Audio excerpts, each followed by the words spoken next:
જૂનાગઢ જિલ્લાના કેશોદ તાલુકાના બાયપાસ પાસે ટેન્કર તથા કાર વચ્ચે ગંભીર અકસ્માત સર્જાયો હતો. તો કેશોદ બાયપાસ પાસે ટેન્કરમાંથી પાણી પીવડાવી રહ્યું હતું ત્યારે વેરાવળ તરફથી પૂરપાટ ઝડપે આવી રહેલી એક કાર ટેન્કરના પાછળના ભાગ ધડાકા સાથે ટકરાતા મોટર કારનો આગળનો ભાગ ટેન્કરમાં ઘૂસી જતા મોટર કાર ચાલકનું ઘટના સ્થળે જ મોત નીપજ્યું હતું.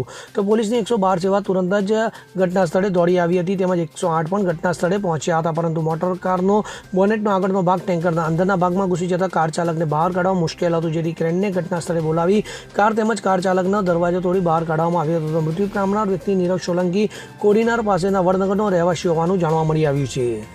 અનિરુદ્ધસિંહ બાબરિયા સાથે CN24 ન્યૂઝ, કેશોદ. હવે જુઓ દેશ દુનિયાની તમામ ખબરો તમારી આંગળીના ટેરવે. ઉઠાવો મોબાઈલ અને Google Play Store પરથી ડાઉનલોડ કરો અમારી CN24 ન્યૂઝ મોબાઈલ એપ.